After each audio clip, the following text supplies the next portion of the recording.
بسم الله الرحمن الرحيم.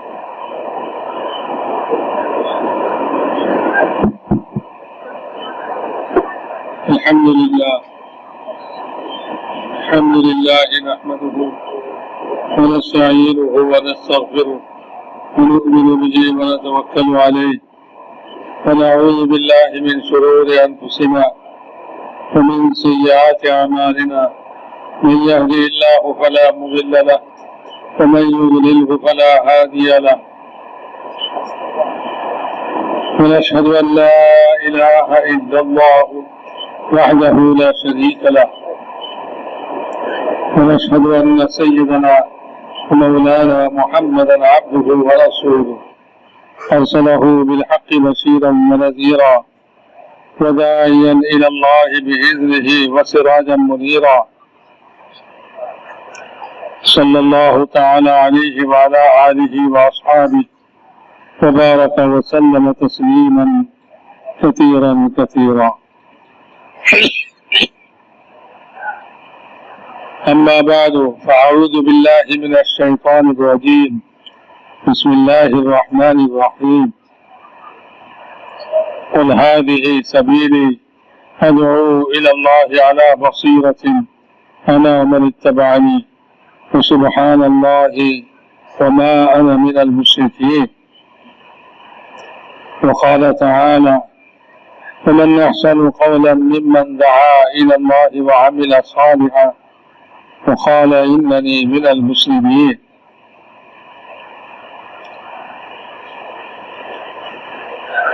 وقال رسول الله صلى الله عليه وسلم: لغدوة في سبيل الله أو روحة خير من الدنيا وما فيها، أو كما قال عليه الصلاة والسلام. محترم बुजुर्गों, दोस्तों, भाइयों, अल्लाह जल्ल शानुहु अपन मेहरबानीते दया करे बहुत बड़ा एक काम আমাদেরকে দিয়েছেন। খতমে নবুয়তের তোফাইলে, খতমে নবুয়তের কারণে আল্লাহ তাআলা এই কাম উম্মতকে দিয়েছেন।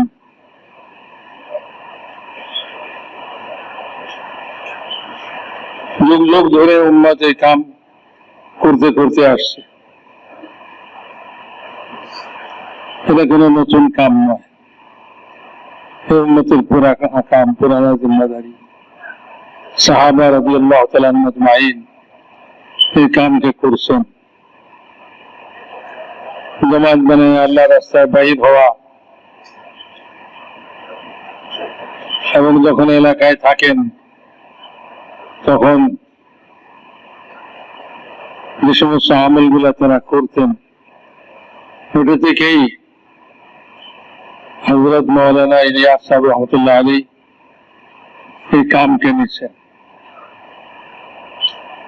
আল্লাহ পাকের পক্ষ থেকে ওনার দিলের ভিতরে এই কামের নকশা, কামের নমুনা তার দিলের মধ্যে ঢালা হয়েছে।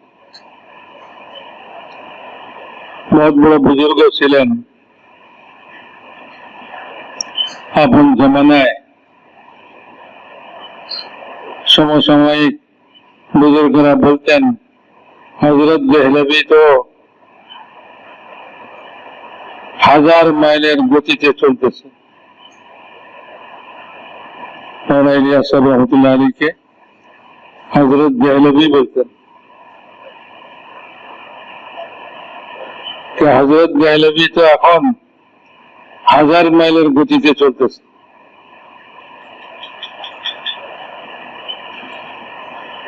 সেই মালফুজাত এটার ভূমিকার মধ্যে হযরত মাওলানা মনজুর আহমদ নোমানী সাহেব এই কথা লিখছে।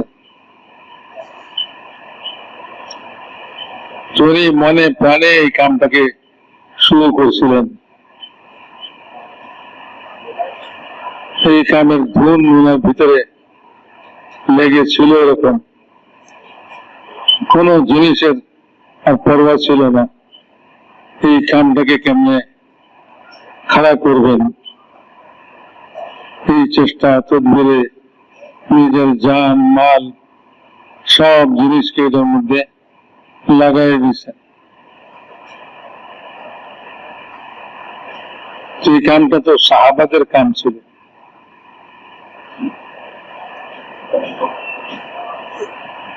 রাসূল পাক সাল্লাল্লাহু আলাইহি ওয়াসাল্লামের কাম ছিল। এই জন্য উনি কখনো কখনো বলতেন ये करने अव्वल का हीरा है।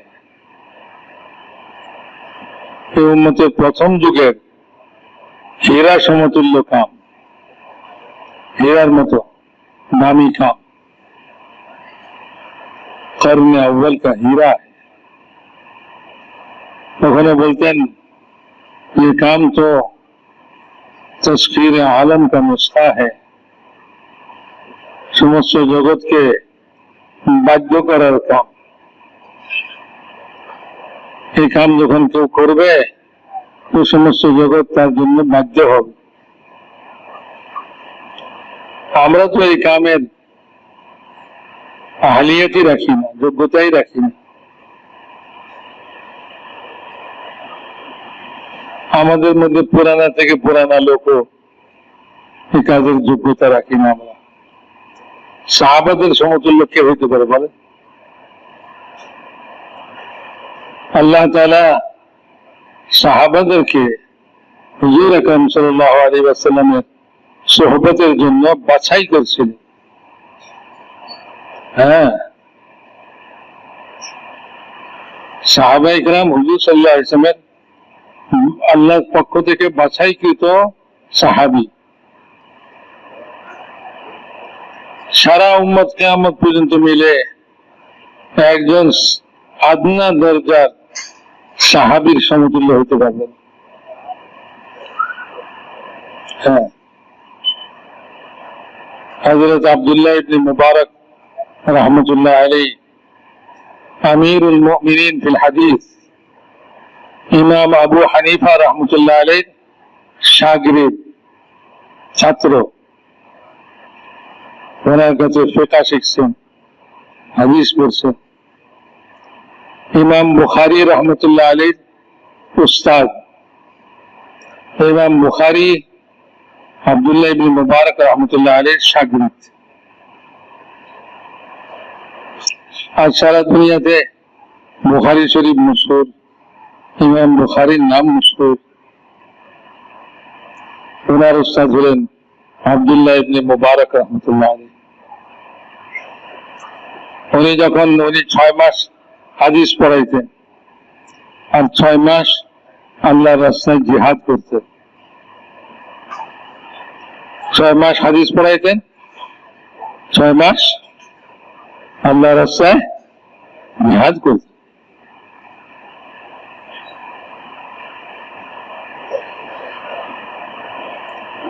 উনি বাগদাদে হাদিস পড়াইবার মজলিসে ছিলেন। হাদিসের মজলিসে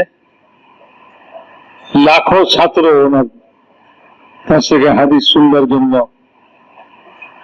মজলিসে উপস্থিত ছিল। ওনার হাঁচি আসছে, তো উনি বলছেন হাঁচি আসলে কি বলে? আলহামদুলিল্লাহ। তুমি আলহামদুলিল্লাহ বলছেন। লাখো ছাত্র সবাই মিলা ওনার আবার এই আলহামদুলিল্লাহর জবাবে ইয়ারহামুকাল্লাহ বলছে। এত বিশাল আওয়াজ হয়েছে যে সারা বাগদাদের মধ্যে কোনায় কোনায় আওয়াজ পৌঁছে। শাহী মহলের মধ্যে এই আওয়াজ পৌঁছছে। তো খলিফাতুল মুসলিমিন ওনার বেগম এই আওয়াজকে শুনছেন। উনি আশ্চর্য হয়ে গেলেন, কিসের আওয়াজ এরকম বাগদাদে? তো তাহকিক করে জানতে পারলেন আব্দুল্লাহ ইবনে মুবারক ওনার হাঁচির জবাবে তার ছাত্ররা ইয়ারহামুকাল্লাহ বলছে। এটাই তার সুর, এটারই আওয়াজ। তো বেগম সাহেব খলিফাকে বললেন, আপনি কি খলিফা না আব্দুল্লাহ ইবনে মুবারক খলিফা? যার হাঁচির জবাব এত বিশাল আকারে হয়, আপনার হাঁচির জবাব তো কেউ দেয় না।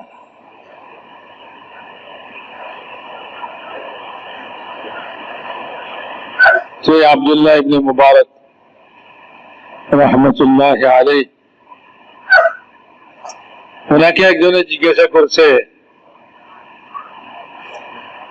যে আচ্ছা, খলিফা ওমর ইবনে আব্দুল আজিজ উনি আফজল না হযরত মুআবিয়া আফজল? হযরত মুআবিয়া রাদিয়াল্লাহু তাআলা হলেন সাহাবী, আর খলিফা ওমর ইবনে আব্দুল আজিজ রহমতুল্লাহ আলাইহি ওনারই বংশের অনেক পরের এক খলিফা।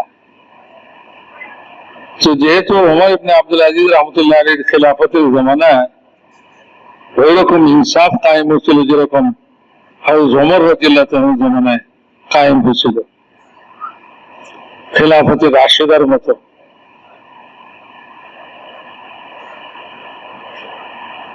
এক রাখাল তার বকরির উপরে বাঘে হামলা করছে, তো সে রাখাল বলতেছে ইন্না লিল্লাহি ওয়া ইন্না ইলাইহি রাজিউন, মনে হইতেছে খলিফা ওমর ইবনে আব্দুল আজিজের ইন্তেকাল হয়ে গেছে। আরে বাঘে বকরির উপরে হামলা করছে, সেটা দিয়ে সে কথা বলতেছে এটার উপরে যে মনে হয় খলিফা ওমর ইবনে আব্দুল আজিজের ইন্তেকাল হয়ে গেছে। তার মানে হলো যতদিন খলিফা ওমর ইবনে আব্দুল আজিজ জিন্দা ছিলেন ততদিন এরকম ইনসাফ, এরকম শান্তি আর এরকম শান্ত ভাব মানুষের মধ্যে, পশু পাখির মধ্যে কায়েম হয়েছিল যে কোনো বাঘ কোন রাখালের বকরির উপরে হামলা করে নাই। আর যখন বাঘ আমার বকরির উপরে হামলা করছে, তার মানে খলিফার ইন্তেকাল হয়ে গেছে।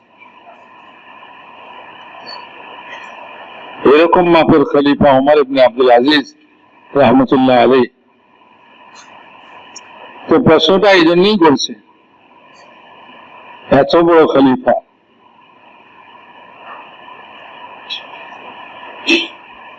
খুলাফায়ে রাশিদিনদের মতোই যার জমানায় ইনসাফ কায়েম হয়েছিল,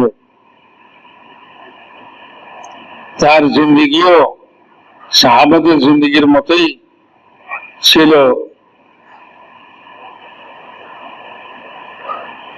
গরিবী হালাত, অথচ খলিফাতুল মুসলিমিন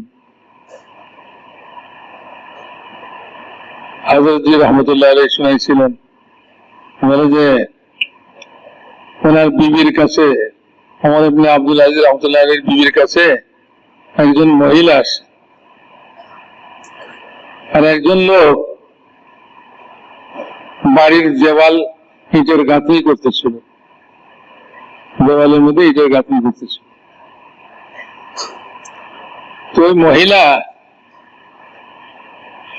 ওমর ইবনে আব্দুল আজিজ রহমতুল্লাহ আলাইহির বিবির কাছে এসে বললেন যে মা, এই তোমার যে দেওয়াল বানাইতেছে মিস্ত্রি, এটারে বদলায় ফেলায়।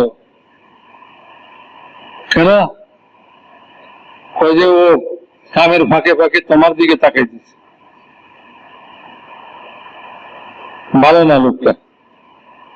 আর ওই জন্য বিবির দিকে তাকায়, মহিলার দিকে তাকায়।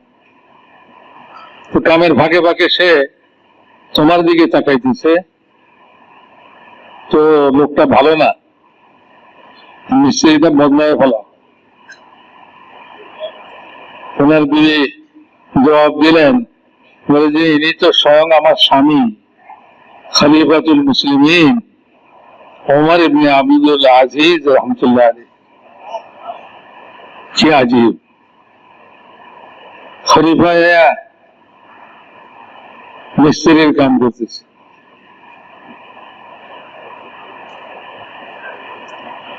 হ্যাঁ আল্লাহ, এত উচ্চা মাপের খলিফা ছিলেন বলে প্রশ্ন উঠছে যে উনি আফজল না হযরত মুআবিয়া রাদিয়াল্লাহু তাআলা আনহু আফজল। কারণ হযরত মুআবিয়া রাদিয়াল্লাহু তাআলা আনহু জামানায় মানে যুদ্ধ বিগ্রহ চলছে, সাহাবাদের মধ্যে আপসে ইখতিলাফ চলছে।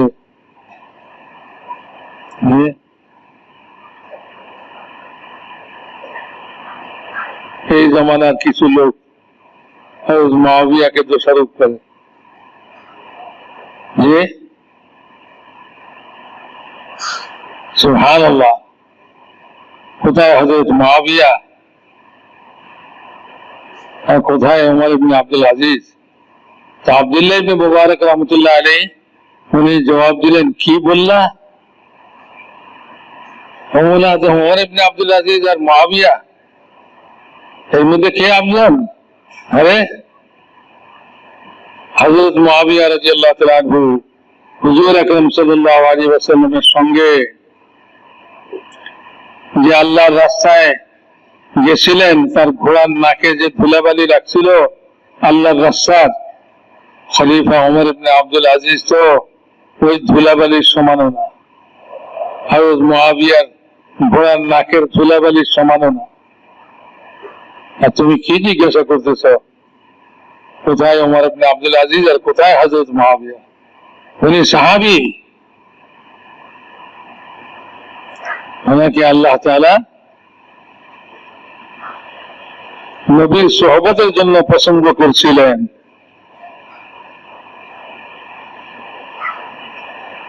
আল্লাহর নবীর সাহাবী, তো সাহাবীদের সমতুল্য পরবর্তী কেউ হইতে পারবে না।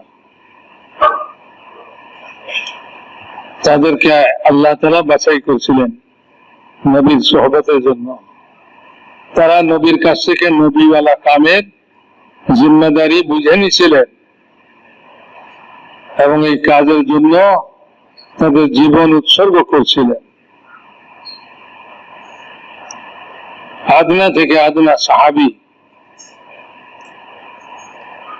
যে একবার রাসূলুল্লাহ সাল্লাল্লাহু আলাইহি ওয়াসাল্লামকে ঈমানের সঙ্গে দেখছে, একবার জীবনে দেখছে, আর তার ঈমানের উপরে মওত হয়েছে, এই সাহাবীর সমতুল্য সারা দুনিয়ার মানুষ মিললে হবে না, সারা দুনিয়ার বুজুর্গানে দিন মিললেও হবে না। সাহাবত दाऊद मौलाना इलियास साहब रहमतुल्लाह अलैह बोलते हैं, ये कर्ने अव्वल का हीरा है। মানে সাহাবাদের জামানার হীরা সমতুল্য যে কাম সাহাবারা করছেন, সেই কাম হলো এই কাম। আমরা এই কামের গুরুত্ব বুঝি নাই, এই কামের হাকিকতই বুঝি নাই। আব্দুল্লাহ ইবনে মুবারক রাহমাতুল্লাহ আলাইহি হাদিসের মধ্যে আমিরুল মুমিনিন ফিল হাদিস বলতেন ওনাকে, হাদিসের মধ্যে উনি আমিরুল মুমিনিন। এত উঁচা পায়ের লোক, যিনি ইমাম আবু হানিফা রাহমাতুল্লাহ আলাইহির শাগির্দ আর ইমাম বুখারীর উস্তাদ। 6 মাস দরসে হাদিস দিতেন, 6 মাস হাদিস পড়াইতেন বছরে, আর 6 মাস আল্লাহর রাস্তায় জিহাদ করতেন। তার দৃষ্টিতে আল্লাহর রাস্তার জিহাদ কিরকম ছিল? আল্লাহর রাস্তার জিহাদ মানে মারামারি নয় খালি। আল্লাহর রাস্তার জিহাদ মানে হলো আল্লাহর দ্বীনকে সমুন্নত করার জন্য মেহনত করা। কোন সময় যদি লড়াইয়ের সুযোগ হয়, লড়াইয়ের অবস্থা সৃষ্টি হয় তো লড়াই করবে, আর লড়াই অবস্থা না হইলে দ্বীনের মেহনত করবে, ঈমানের কথা পৌঁছাইবে, দ্বীন পৌঁছাইবে মানুষের কাছে। সবটাই আল্লাহর রাস্তায়, সবটাই আল্লাহর রাস্তায় জিহাদ। সাহাবাদের জামানায় অনেক সফর সাহাবাদের এরকম হয়েছে যেখানে কোনো লড়াই হয়নি, ওটাও আল্লাহর রাস্তার জিহাদ ছিল। অনেক সফর এরকম হয়েছে যেখানে হকের ইনকার করনে वाला এই সমস্ত লোকদের সঙ্গে মোকাবেলা হয়েছে, তখন তারা মোকাবেলাও করছে, জান দিচ্ছেন, শহীদ হয়ে গেছে। তো আব্দুল্লাহ ইবনে মুবারক রহমতুল্লাহ আলাইহির জামানার বহুত বড় বুজুর্গ ছিলেন ফুযাইল ইবনে আয়াজ রহমতুল্লাহ আলাইহি, যিনি হারামাইন শরীফাইনের আবেদ হিসাবে মশহুর ছিলেন। হযরত আব্দুল্লাহ ইবনে মুবারক রহমতুল্লাহ আলাইহি কবিতার আকারে একটা চিঠি ফুযাইল ইবনে আয়াজ রহমতুল্লাহ আলাইহির নামে লিখছিলেন। হাদিসের কিতাবের মধ্যে ওগুলি সব সংরক্ষিত আছে।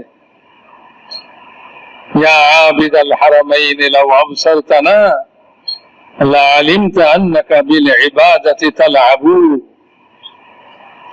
হে হারামাইনের ইবাদতকারী, হারামাইন শরীফাইনের ইবাদতকারী, যদি তুমি আমাদেরকে দেখতা তাহলে তুমি বুঝতে পারতা তুমি ইবাদতের নামে খেলাধুলা করতেছ। লা আলিমতা আন্নাকা বিল ইবাদাতি তালআবু, তাহলে তুমি বুঝতা যে তুমি ইবাদতের মধ্যে খেল তামাশা করতেছ, যদি তুমি আমাদেরকে দেখতা। মান কানা ইয়াখদাবু খাদ্দাহু বিদুমুইহি ফানুহুরুনা বিদিমাইনা তাতাখাদ্দাবু। বলে তোমার গাল তোমার চোখের পানিতে ভিজতেছে, তোমার চোখের পানিতে তোমার গাল ভিজে, আর আমাদের অবস্থা হলো আমাদের শরীরের রক্তে আমাদের সিনা ভিজে, শরীরের রক্তে সিনা ভিজে। রিহুল মিসকি আবিরুকুম ওয়া নাহনু আবিরুনা নাহজুস সানাবিকি ওয়াল গুবারুল আতিয়াবু। বলে তোমার খুশবু হইল মিস্ক, মেশকে দিয়া খুশবু লাগাও তুমি, আর আমাদের খুশবু কি? আমাদের খুশবু হইল আল্লাহর রাস্তায় ঘোড়ার পায়ের আঘাতে যে ধুলিকণা উড়ে, সেই মুবারক ধুলিকণা হলো আমাদের খুশবু।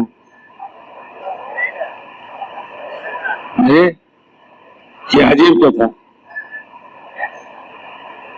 রক্ত গরম হয়ে যায় এই সমস্ত কথা শুনে।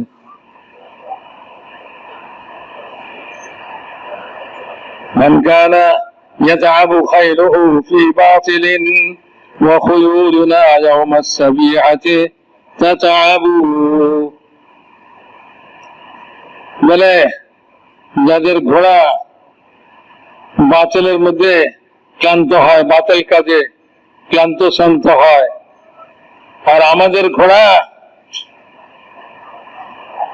যুদ্ধের দিন সকালে, যুদ্ধের ময়দানে ক্লান্ত হয়।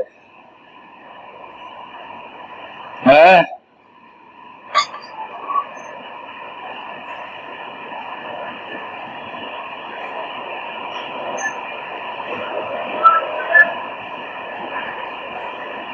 বলেন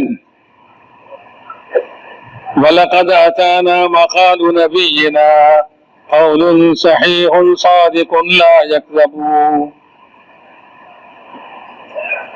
আমাদের কাছে আমাদের নবীর হাদিস পৌঁছে, যেটা সহিহ এবং সত্য, যার মধ্যে মিথ্যার কোনো লেশ মাত্র নাই। কি? লা ইয়াসবি গুবারু খাইলিল্লাহি ওয়া গুবারু খাইলিল্লাহি ফি আনফি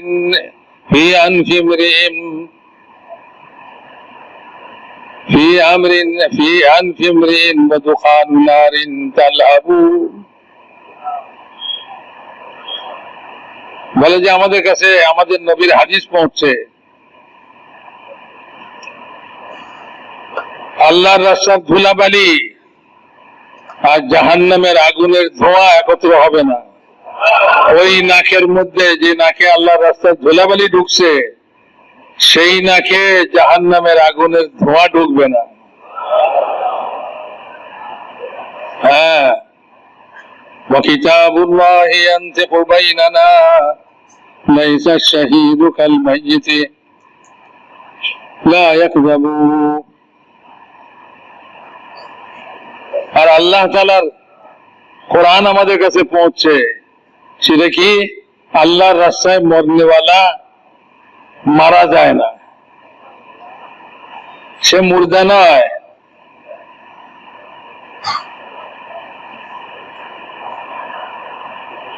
তো ভাই মেরে মোহতারাম দোস্ত, কত বড় রাস্তা চিন্তা করেন। আল্লাহ তাআলা আমাদেরকে লাগাইছেন, আমরা আল্লাহর রাস্তায় জমাত বানায় যাই। কোথায় যাইতেছি? কত বড় রাস্তায় যাইতেছি, যার ধুলাবালির এত দাম, যার ধুলাবালির এত দাম। এক জামাত আল্লাহ রাস্তায় সাহাবাদের চলতেছিল, জামাতের মধ্যে একজন লোক তার গাধারকে টেনে টেনে নিয়ে যেতেছেন হাইটা হাইটা। বাকিরা সবাই গাধার পিঠে সওয়ার ছিলেন, কেউ ঘোড়ার পিঠে সওয়ার। আমির সাহেব ওই লোকটাকে ডাক দিয়া বললেন, এ মিয়া, তুমি কেন হাইটা হাইটা কষ্ট করতেছ? তোমার গাধা খালি পিঠে টানতেছ, গাধার পিঠে সওয়ার হয়ে যাও। তো ওই লোক সবার মাঝখানে দাঁড়ায় জোরে আওয়াজে বলল যে, আমি আল্লাহ রসুলের মুখ থেকে শুনছি হাদিস যে আল্লাহর রাস্তার ধুলাবালি আর জাহান্নামের ধোঁয়া একত্র হবে না। এই জন্য আমি আল্লাহর রাস্তায় হাঁটে চলতেছি, যাতে আল্লাহর রাস্তার ধুলাবালি লাগে। বলে হাদিস শোনার মাত্রই ওই জামাতের মধ্যে যত লোক ছিল তারা সবাই লাফায়া লাফায়া ঘোড়ার পিঠ থেকে, গাধার পিঠ থেকে নেমে পড়ল, সবাই পায়দল চলতে শুরু করল।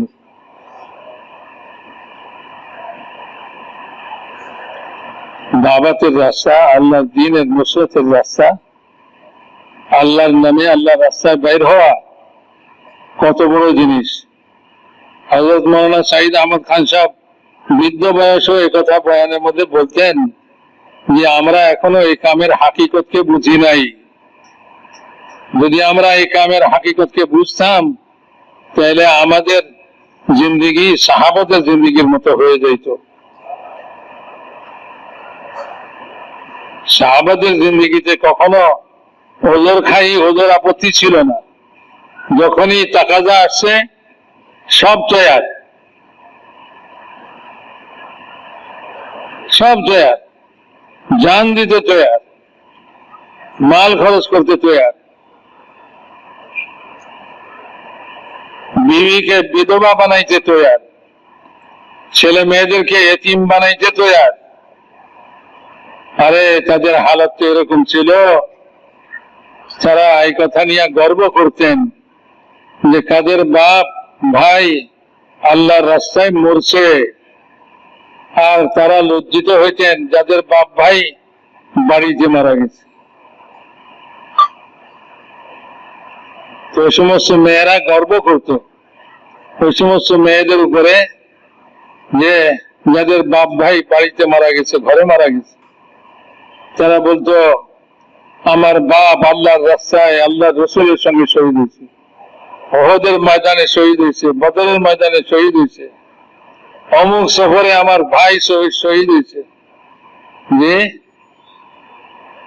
একজন মহিলা ওহদের ময়দানের দিকে ছুটছে, তার কানে খবর পৌঁছছে আল্লাহর রসুল শহীদ হয়ে গেছেন, সে আল্লাহ রসুলের খবর নেবার জন্য ছুটছে মদিনা থেকে ওহদের ময়দানের দিকে।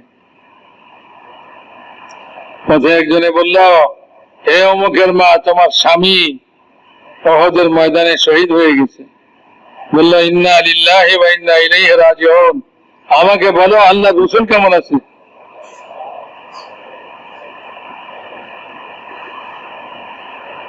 কিছুদূর যাওয়ার পর আরেকজনে বলল, হে অমুকের মা, তোমার ছেলে শহীদ হয়ে গেছে এই রাস্তায় আজকের ময়দানে উহুদে। বলে ইন্না লিল্লাহি ওয়া ইন্না ইলাইহি রাজিউন, আমাকে বলো আল্লাহর রসুল কেমন আছে। বললো সামনে যাও, খবর পাবে। সামনে অগ্রসর হয়েছে, তো একজনে বলতেছে তোমার ভাই আজকে শহীদ হয়ে গেছে। বলে ইন্না লিল্লাহি ওয়া ইন্না ইলাইহি রাজিউন, আমাকে বলো আল্লাহ রসুল কেমন আছে। তিনজনের মৌতের খবর শুনছে, বিচলিত হয় নাই। একজন মহিলা, তার ধ্যান হলো আল্লাহ রসুল কেমন আছে, এই খবর নিবে। যখন রসুল পাক সাল্লাল্লাহু আলাইহি ওয়াসাল্লামের সামনে পৌঁছছে, তো এই মহিলা বলতেছে, ইয়া রাসূলুল্লাহ, আপনাকে সহি সালামত দেখার পরে আমার সব মুসিবত হালকা হয়ে গেছে।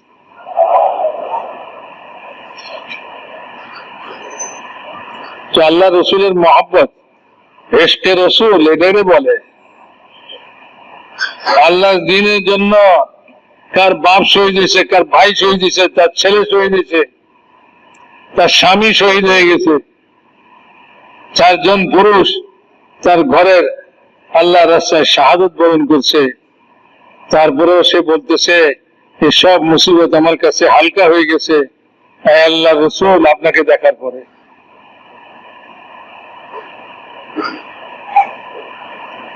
তো ভাই, মেয়েদের মধ্যেও এই জজবা ছিল, আল্লাহ দ্বীনের জন্য মিটবে। নিজের ছেলেকে তৈরি করতেছে যে আল্লাহর রাস্তায় জান দিবে, খবরদার কেউ ফিরে আসবে না, মায়ের কাছে ফিরে আসবে না। হযরত খানসা রাদিয়াল্লাহু তাআলা জান দিবে। তো খবর আসছে 4 ছেলে শহীদ হয়ে গেছে।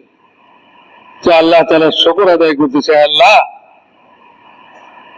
তুমি আমাকে 4 জন শহীদের মা বানাইছো। হ্যাঁ, সাহাবী বলতেছেন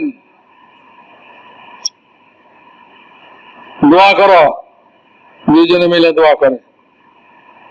একজনে দোয়া করছে, আল্লাহ শত্রুর উপরে আমাকে কামিয়াব করে দিও। আরেকজনে দোয়া করতেছে, আল্লাহ শত্রুকে আমার উপরে কাবু দিয়ে দিও, সে যেন আমাকে এমন বর্ষা মারে যে বর্ষা আমার পিঠ ছিদ্র করে বেরিয়ে যায়। তারপর আমার লাশে উপরে সে অত্যাচার করে, নাক কাটে, কান কাটে, আমার শরীরের অঙ্গ প্রত্যঙ্গ কাটে, পেট ফাড়ে, আর ঘোড়ার পায়ের নিচে আমার শরীর পিষ্ট হয়।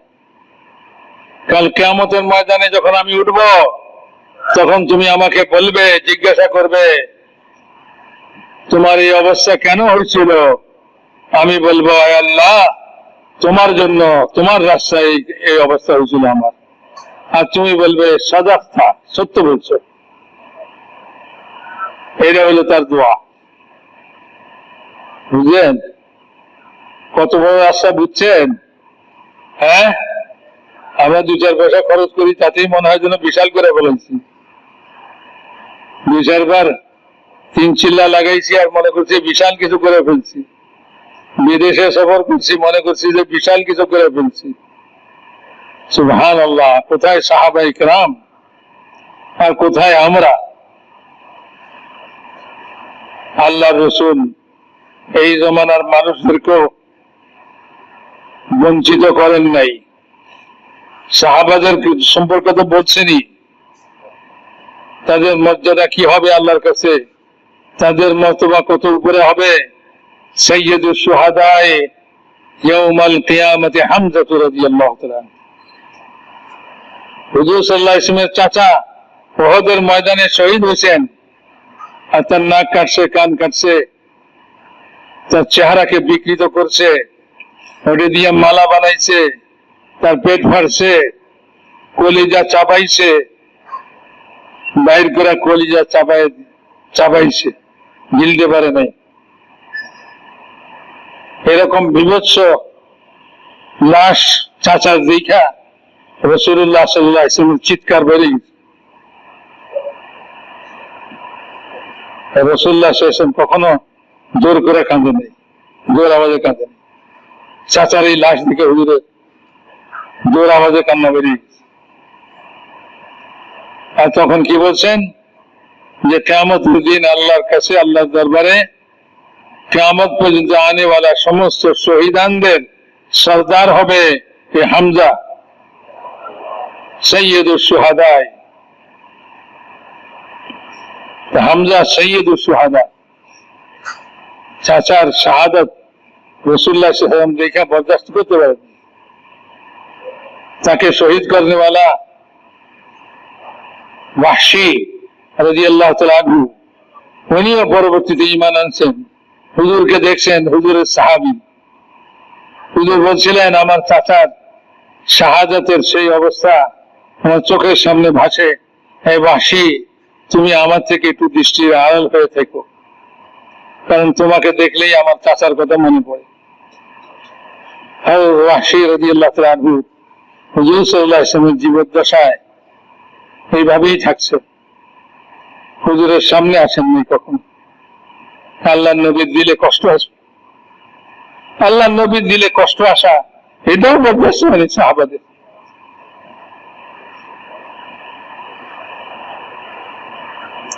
যে আল্লাহর নবী তার এই দ্বীনকে দুনিয়াতে জিন্দা করার জন্য, তার সুন্নতকে জিন্দা করার জন্য মক্কার গলি গলিতে কাফেরদের ঢিল খাইছেন, ধুল খাইছেন, কাফেরদের থুতু মুখে মাখছেন আর ধাক্কা খাইছেন। সে আল্লাহর নবী তারপরেও তাদের পিছে পিছে ঘুরছেন, আরে আমি যে দাওয়াত নিয়ে আসছি, আমার দাওয়াতটা কবুল করো, আমাকে ধাক্কা দাও, তাতে কিছু আসে যায় না, তুমি কবরে ফেরেশতাদের ধাক্কা খাইও না, আখিরাতে যায় তুমি ফেরেশতাদের ধাক্কা না খাও, আমাকে ধাক্কা দিয়ে দাও, তাতে অসুবিধা নাই, আমার দাওয়াতটা কবুল করো। রাসূলুল্লাহ সাল্লাল্লাহু আলাইহি ওয়াসাল্লামের দান মোবারক শহীদ করা সেই দিন, রাসূলুল্লাহ সাল্লাল্লাহু আলাইহি ওয়াসাল্লামের ঢিল খাওয়া সেই দিন, ধাক্কা খাওয়া, গালি শোনা সেই দিন, আজ মুসলমানের ঘর থেকে সেই দিনের জানাজা বেরিয়েছে, সুন্নতের জানাজা বেরিয়েছে। আজকের মুসলমান কি বলে? বলে আমার বিবাহ শাদীতে তোমার স্থান নাই, এই সুন্নাত তোমার স্থান আমার বিবাহ শাদীর উৎসবের মধ্যে নাই,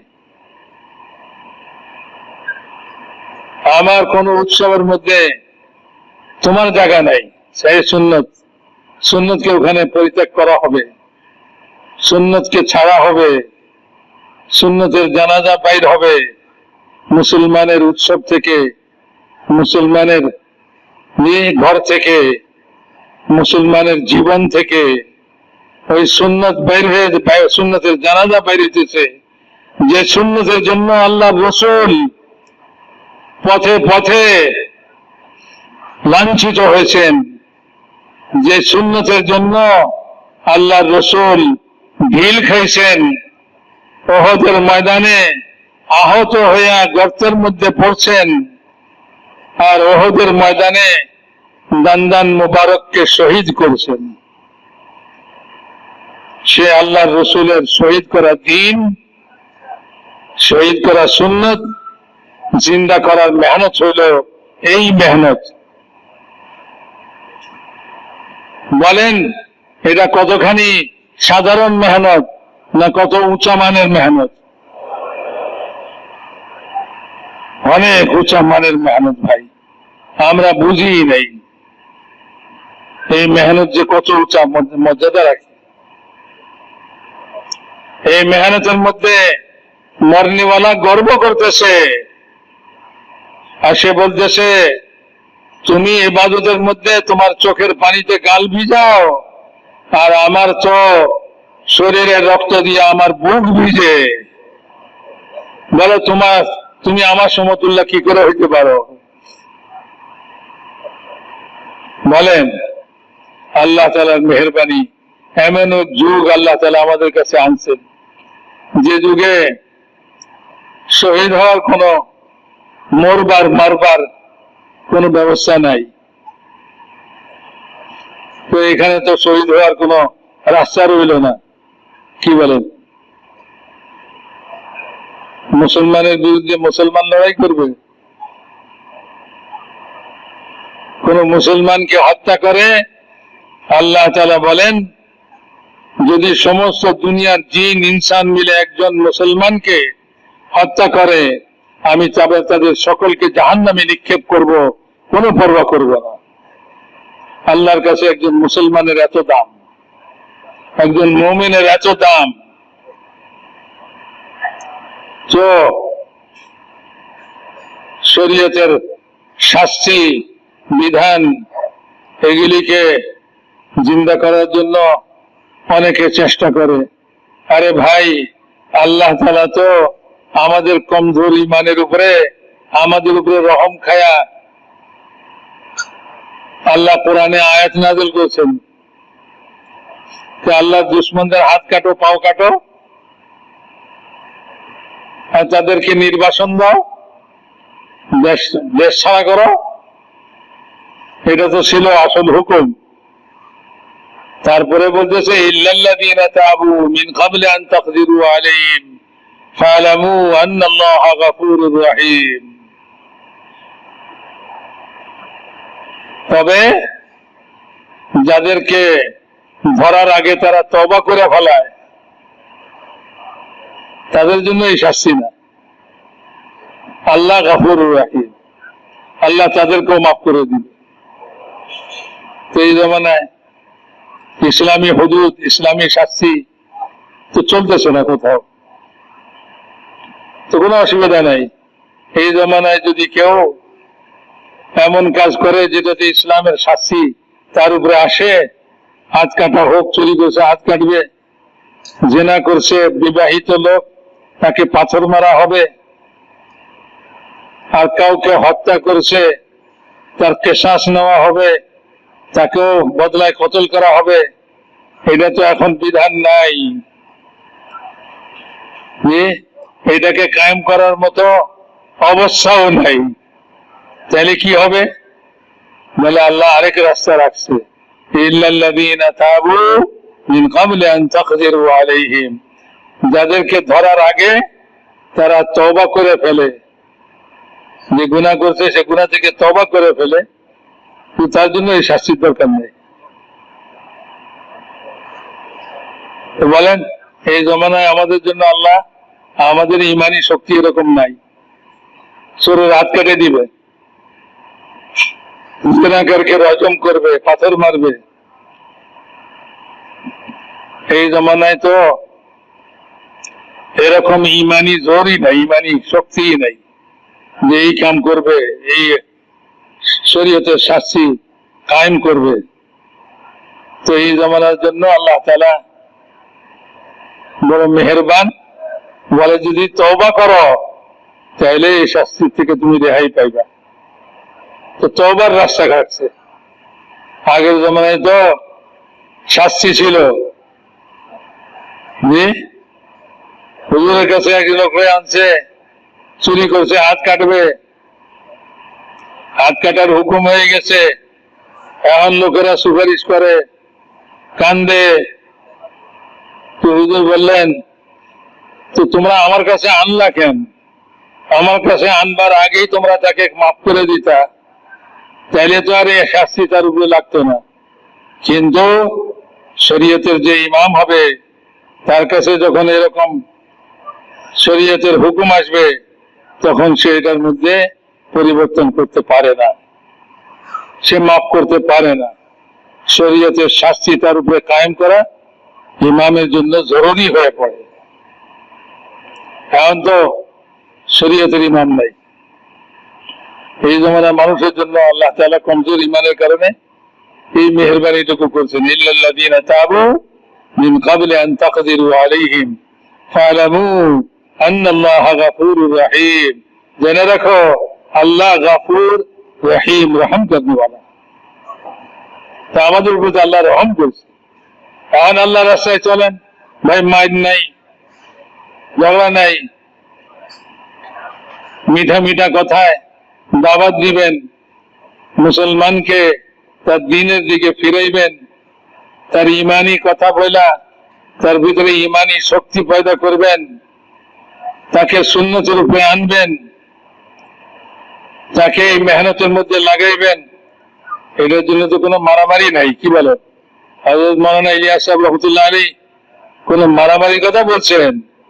হ্যাঁ, তো তবলিগের মধ্যে তো মারামারি নাই, তবলিগের মধ্যে হলো নরম কথা, কথাকে হালুয়া বানায়া খাওয়ায় দাও। তো নরম কথা একজনের দিলকে জয় করো, সে তোমার কথা শুনতে তৈরি হয়ে যায়।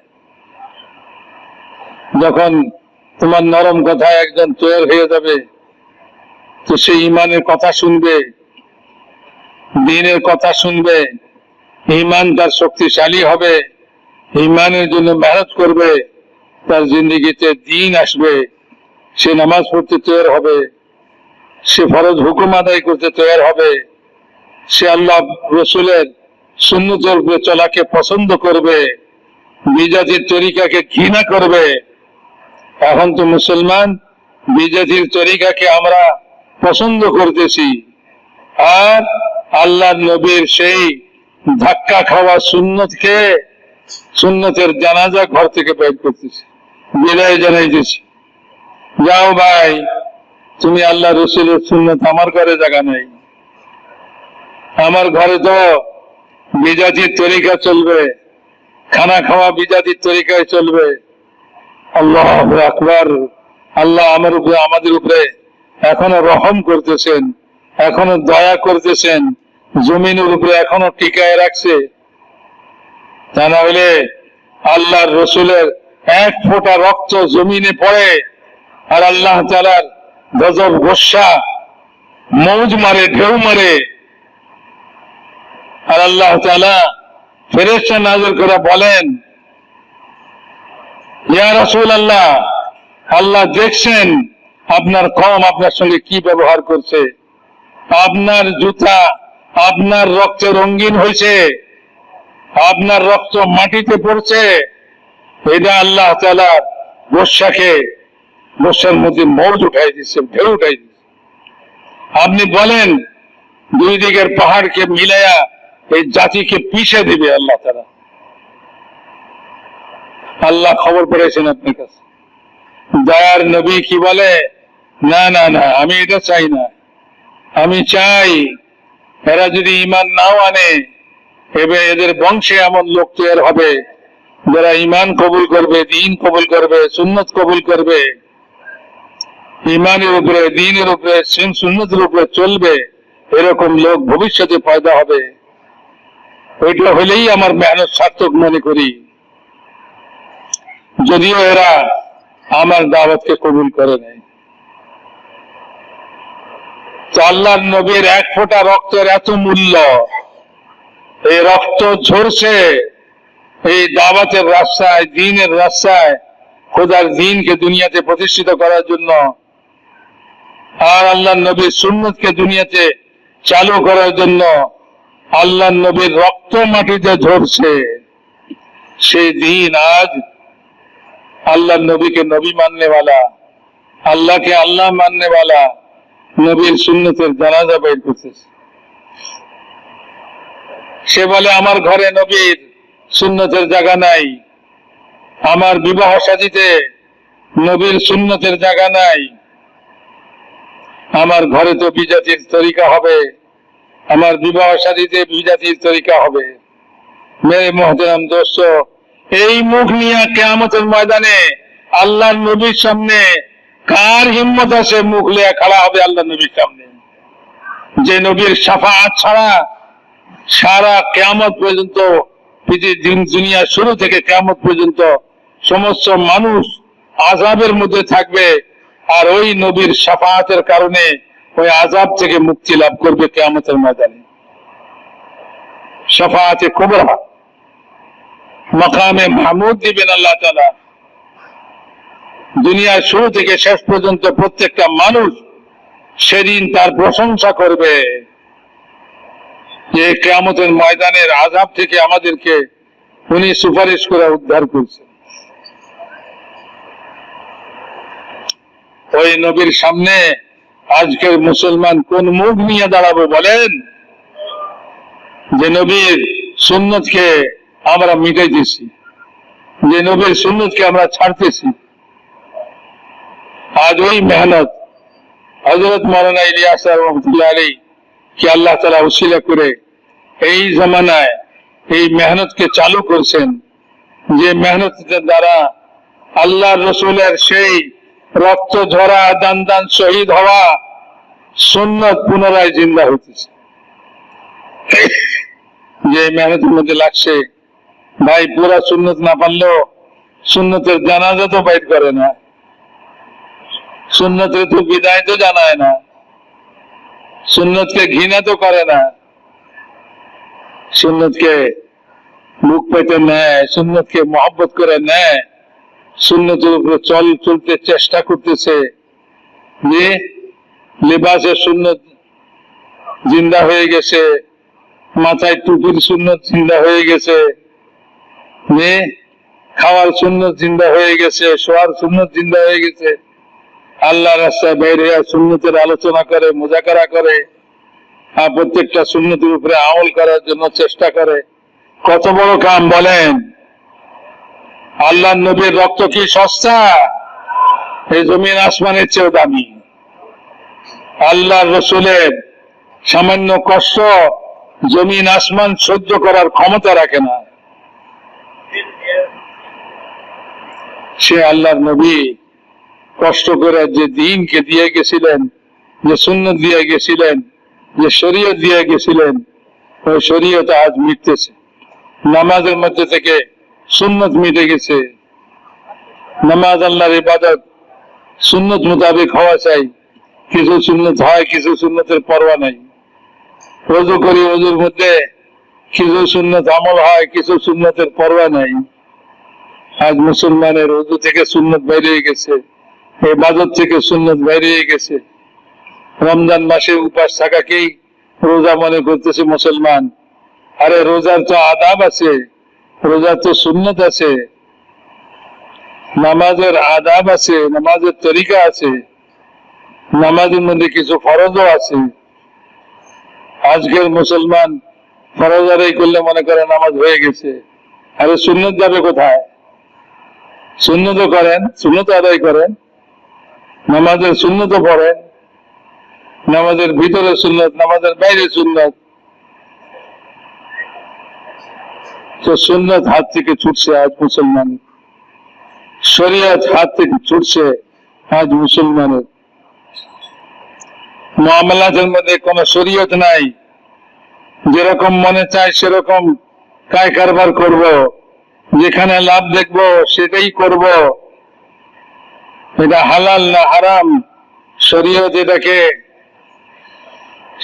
এটাকে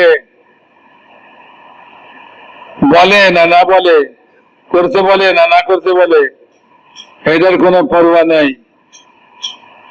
যে আর ইসলামী নামে মামলা শুরু হয়ে গেছে। আমাদের এক হুজুর বলতেন ইনশুয়ার, ইনশুয়ার বুঝেন? ইন্স্যুরেন্স কে সংক্ষেপে কি বলে? ইনশুয়ার বলে না? তো আমাদের এক মুরব্বী আছিলেন, উনি কইতেন ইনশুয়ার, শুয়ারের উপরে তো সব হারাম, আর ইনশুয়ার মানে শুয়ারের ভিতরে। তো শুয়ারের ভিতরে এটা হারাম হবে না হালাল হইব? আপনারাই ফতোয়া দেন। উনি হাসতে হাসতে বলতে পারছি। আজ যে ইসলামী পরিভাষাগুলো ব্যবহার করে করে মুসলমানদেরকে ধোকার মধ্যে ফেলা হইতেছে, আর মুসলমান ওটার মধ্যে পড়ে যেতেছে, চিন্তা করতেছেন আমার শরীয়ত কি বলে, আমার দ্বীন কি বলে।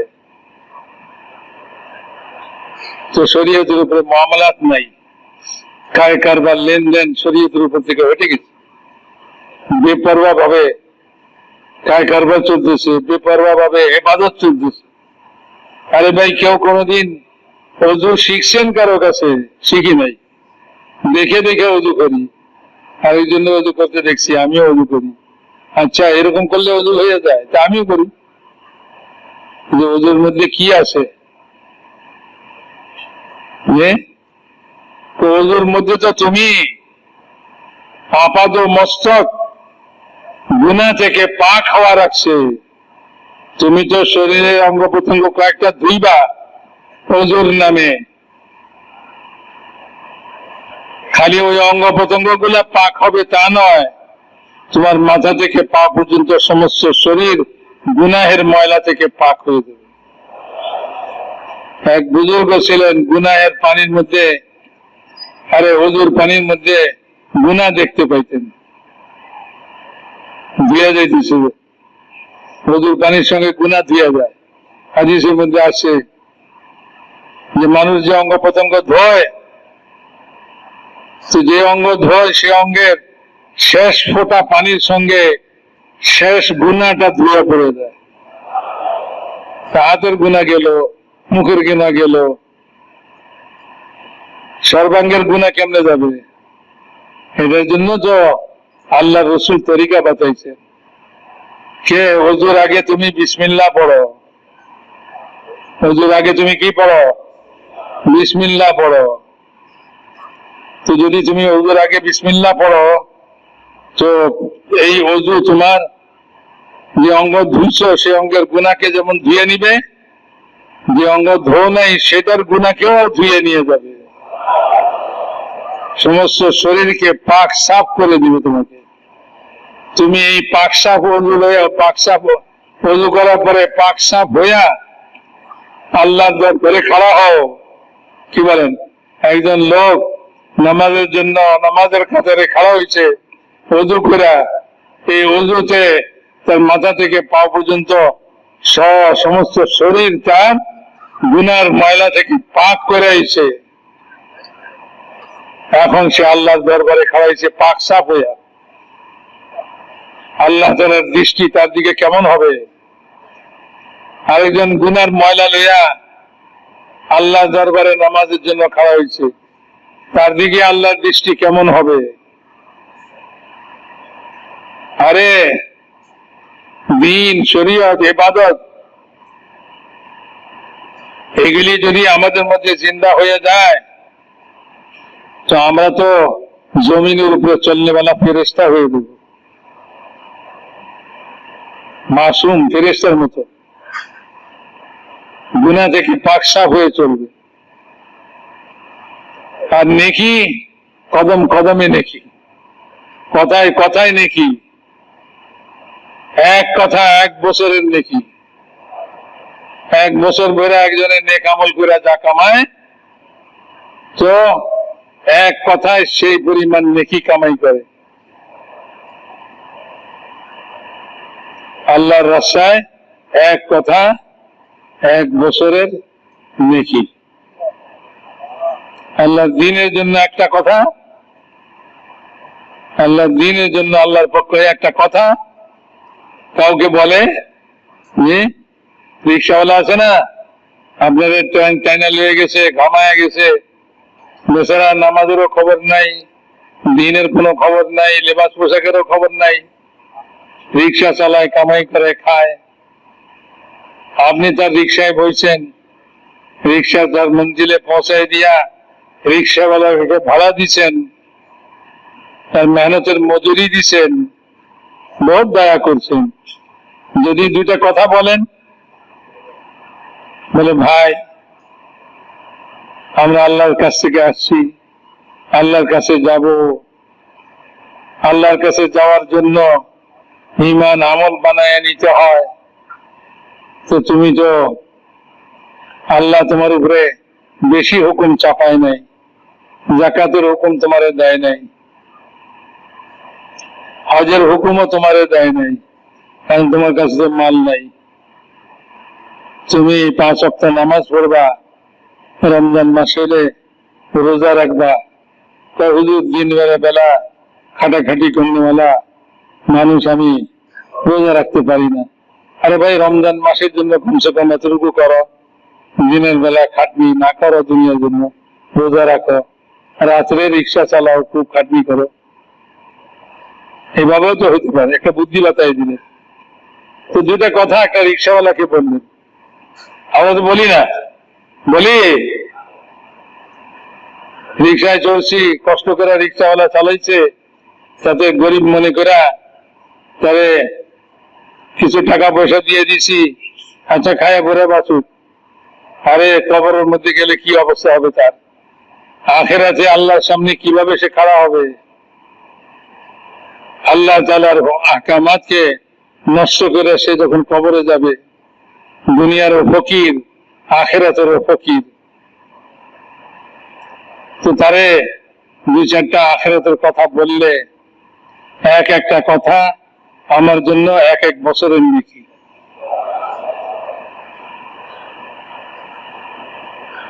তবলিগের মেহনত তো এই কাম শিখাবে,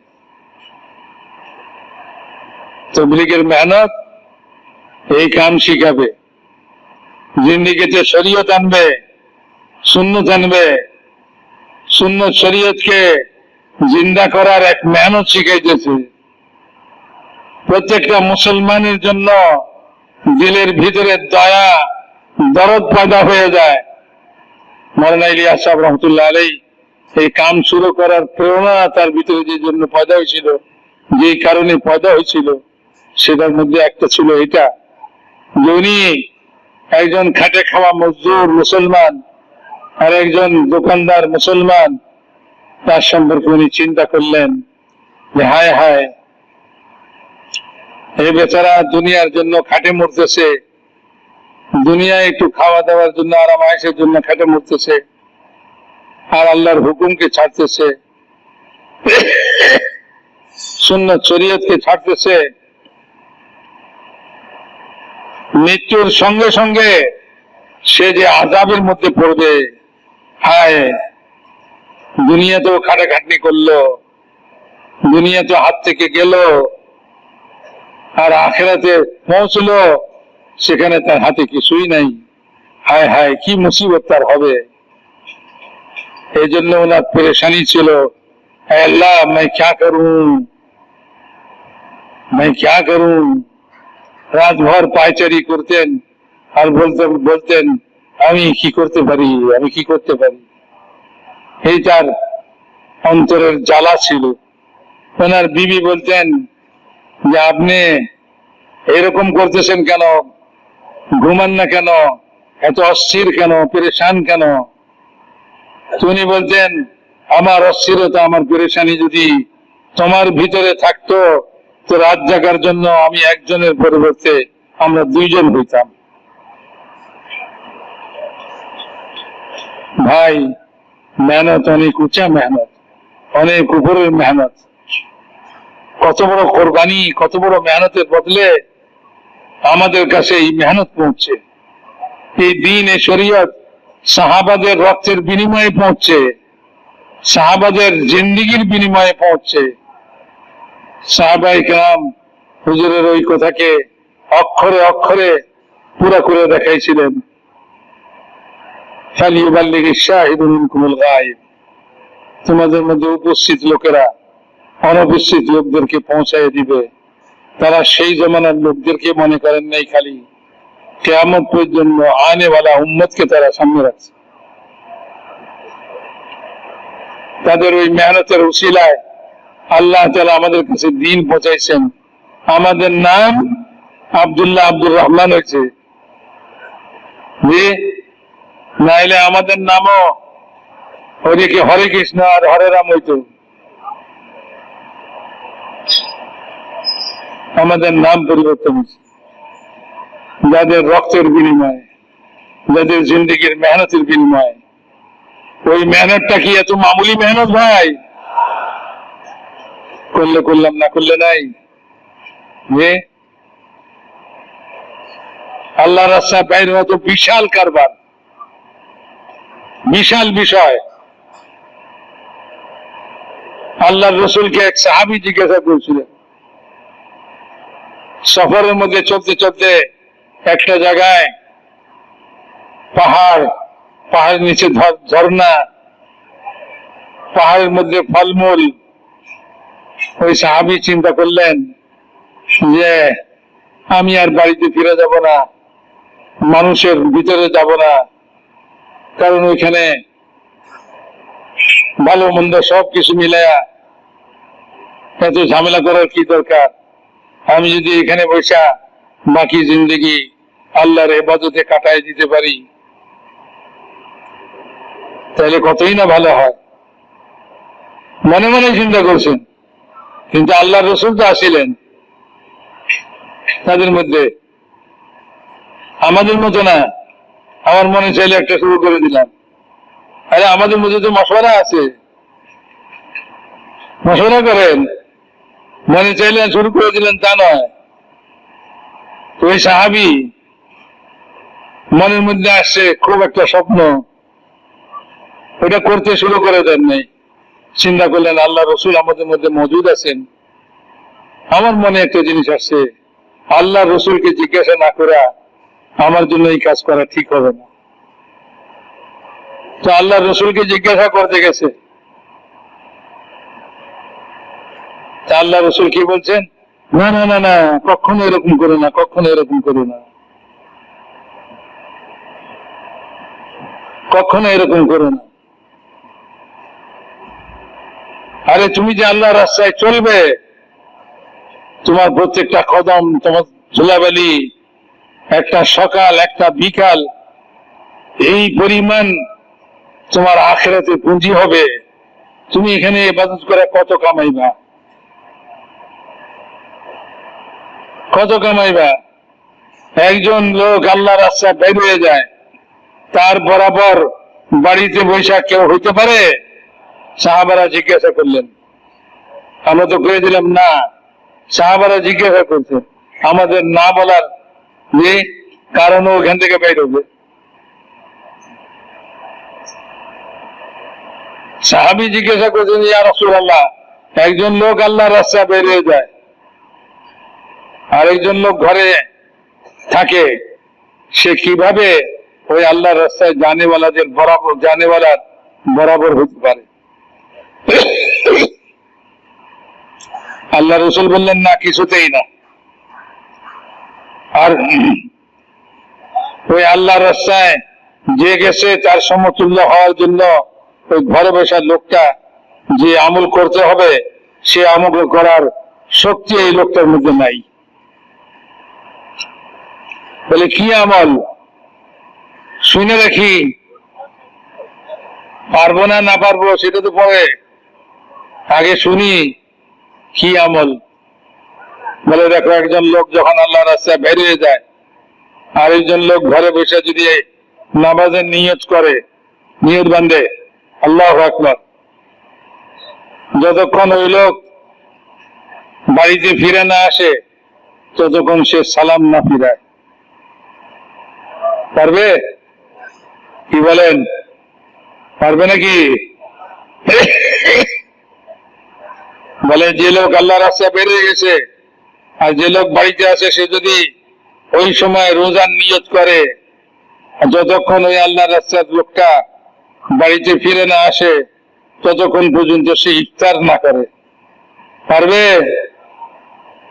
কি ভাই, চিল্লা? হ্যাঁ, চিল্লার জন্য গেছে, 3 চিল্লার জন্য গেছে। পারবে না কেউ চিল্লা ভরা আল্লাহু আকবার কয়া নামাজের সালাম ফিরাইবা না ফিরায়? কারো শক্তি তো নেই। আল্লাহ রাসূল বলছেন, শক্তি নাই তোমাদের তার সমতুল্য হওয়ার। কত বড় রাস্তা! মেরে মোহতারাম দোস্ত বুজুর্গ, এই কামটাই আল্লাহ রাস্তা বাইর হয়ে করা, নিজের বাড়িতে থাকা অবস্থায় এই কামটাকে করা। তো বাড়িতে থেকে কাম করলে কি হবে? বলে যে বাড়িতে থেকে কাম করলে কি হবে? বলে, তোমার ঘর থেকে মসজিদে যাওয়া এটা আল্লাহর রাস্তার সমতুল্য। আল্লাহর রাস্তায় গেলে যেরকম হয় এরকমই নেকি ঘর থেকে যখন তুমি মসজিদের দিকে উজু করে যাবে। আবার যে যখন তুমি মসজিদে আল্লাহ তাআলার হুকুম পুরা করে আবার নিজের ঘরওয়ালাদের হক আদায় করার জন্য ঘর থেকে বাইর হয়ে আর মসজিদ থেকে বাইর হয়ে মসজিদের দিকে ঘরের দিকে রওনা দিবে, তখনও তোমার নেকি ওইরকমই যেরকম যাওয়ার সময় ছিল। একটা লোক আল্লাহ রাস্তায় ফিরে যায়, 1 চিল্লার জন্য যাক, 3 চিল্লার জন্য যাক, যাওয়ার সময় যেই নেকি বলে আল্লাহ রাস্তা থেকে যখন ফিরে তখনও তার ওইরকমই নেকি হয়। হুজুর আকরাম সাল্লাল্লাহু আলাইহি ওয়াসাল্লাম বলেন, কাফলাতুনা কাগাজওয়াতিনা, আমাদের আল্লাহ রাস্তায় ফেরা আর আল্লাহ রাস্তা থেকে ফিরে আসা সমান সমান। আল্লাহ রাস্তায় যাওয়ায় যেরকম নেকি, আল্লাহ রাস্তা থেকে ফিরে আসার মধ্যে ওইরকম নেই। মসজিদে যাবে, যাইতে কদমে কদমে নেকি, কদমে কদমে গুনাহ মাফ, কদমে কদমে দরজা বুলন্দ। যতক্ষণ মসজিদে থাকবে ফেরেশতাদের সোহবতে থাকবে, নামাজ পড়ে না, কিছুই করে না, শুধু মসজিদে বসে আছে। মেরে মহতরাম দোস্ত, একজন ফেরেশতা যতক্ষণ সে ওযুর সঙ্গে বসে থাকবে, ফেরেশতা তার পিছনে বসে বসে দোয়া করবে, আল্লাহুম্মা গফির লাহু ওয়ারহামহু, আল্লাহ তার গুনাহকে মাফ করে দেন, তাকে রহম করেন। আরে মিয়া, এলাকায় নিজেদের মহল্লার মসজিদে 5 কাম করার জন্য বলা হয়, কোনো আগ্রহ পাই না। কেন আগ্রহ পাই না? জানি তো না মসজিদে গেলে কি হবে, মসজিদে বসলে কি হবে, কেউ জানে না।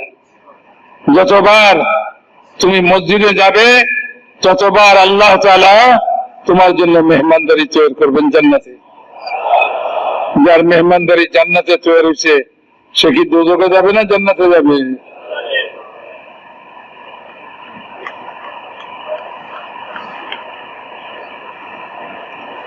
তো ভাই, মসজিদে বসো, মসজিদে মশওয়ারার জন্য বসতে হয়, মসজিদে তালিমের জন্য বসতে হয়, মসজিদে গাছ করার জন্য জমাত বানায়া মসজিদ থেকে যায় আবার মসজিদে আসতে হয়। কি দরকার আবার মসজিদে যাওয়ার? গাছতে বেরিয়েছে, গাছ করে বাড়ির জায়গা, গাছ করে বাড়ি চলে গেলে ওই রকম হবে না যেরকম গাছ করে মসজিদে ফিরে আসলে হবে। যে মসজিদে ফিরে আসার সময় ওই নেকি গুলা মিলবে যেই নেকি যাওয়ার সময় দেওয়া হয়েছিল। যে আল্লাহর দ্বীনের জন্য মসজিদ থেকে, ঘর থেকে আল্লাহ রাস্তায় বাইর হয়, তার প্রতি কদমে কি হয়? হযরত আবু বকর হযরত উসামার বাহিনীকে রওনা করতেছেন আর সঙ্গে উনি হাঁটতেছেন, হযরত উসামা ঘোড়ার পিঠে বসা।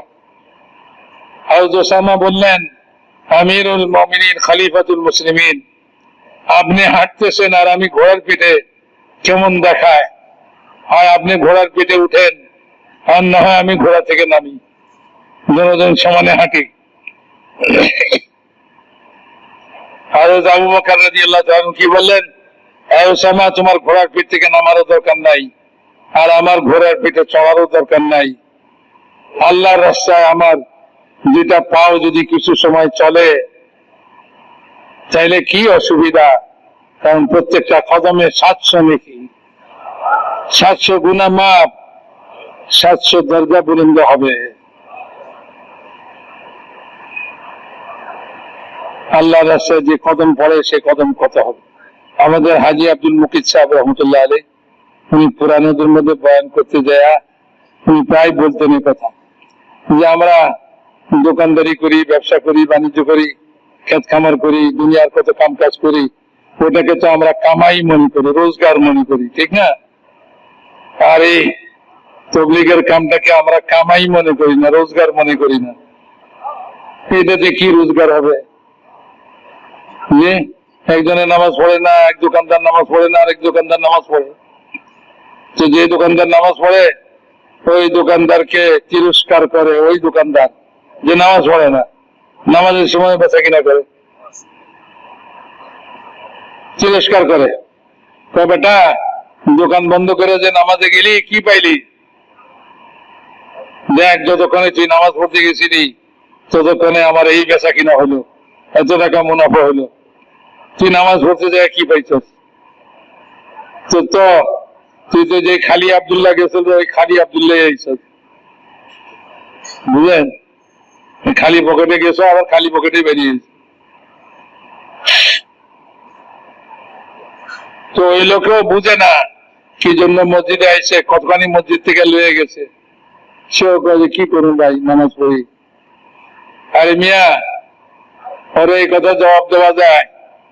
বলে, মিয়া নামাজ পড়লে যেই পরিমাণ কামাই হয় সেটা আমার এই কাপড় জামার পকেটে আটবো না, এই জন্য আল্লাহ দেয় নাই, আল্লাহর খাজানায় জমা করে রাখছে। কি বলেন? এক সেজদার উপরে আল্লাহ যা দিব, এটা আমাকে জামার পকেটে আটবো নাকি? হ্যাঁ, ওই বেটা মনে করতেছে খালি পকেট লিয়ে গেছে, খালি পকেট লিয়ে আইছে। আরে না, খালি পকেট লিয়ে গেছে ঠিকই, খালি পকেট লিয়ে ফিরে নেই। এত বেশি লিয়ে ফিরছে যে তার এই পকেটে আটবে না, এই জন্য আল্লাহ নিজ খাজানায় রাখছে।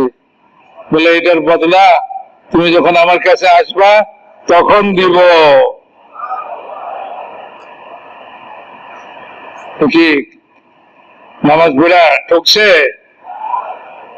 নামাজ পড়া ঠকে নাই, গাছে যাও ঠকে নাই, সময় লাগাইছে ঠকে নাই।